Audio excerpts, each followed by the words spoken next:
Napalitan ng kalungkutan ng isang selebrasyon ng mga kababayan nating Pilipino sa Vancouver, Canada. Ito'y matapos araruhin ng isang SUV ang mga Pilipinong nagdiriwang nitong nakaraang Sabado. Labis naman na paghihinagpis ang ipinaabot ng mga lider ng bansa para sa Filipino community sa naturang lugar. Nagbabalik si Simon Ong.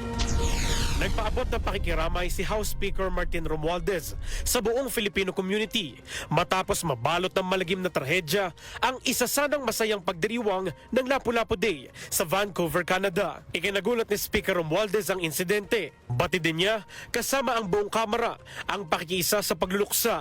Gayun din ang katiyakang magpapaabot sila ng tulong sa mga pamilya ng biktima ng trahedya. Nakiusap din siya sa consular officials ng Pilipinas sa Canada para sa agarang aksyon at pagsigurong nabibigyan ng sapat na tulong, suporta at hustisya ang mga kababayan natin. Nanawagan din si Speaker Romualdez sa Canadian Authority na panagutin ang may sala. Gayun din ang pagpapaigting ng seguridad sa lahat, partikular na sa Filipino community. Samantala, nakiramay din si Pangulong Ferdinand R. Marcos Jr. sa mga biktima ng insidente. Aniya, nakikiisa siya sa pagluluksa, hindi lang bilang isang presidente, kundi isang ama. Hindi rin aniya malilimutan ang mga buhay na nawala ng dahil sa malagim na insidente. Nagbigay na rin aniya ng specific instruction ng pamahalaan sa mga diplomatiko at tauhan ng bansa sa Vancouver para magpaabot ng tulong sa lahat ng biktima. Gayun din ang pakikipag-ugnayan sa Canadian Authority para masiguro ang seguridad at kaligtasan ng mga Pilipino roon. 11 na ang nasawi at humigit kumulang 100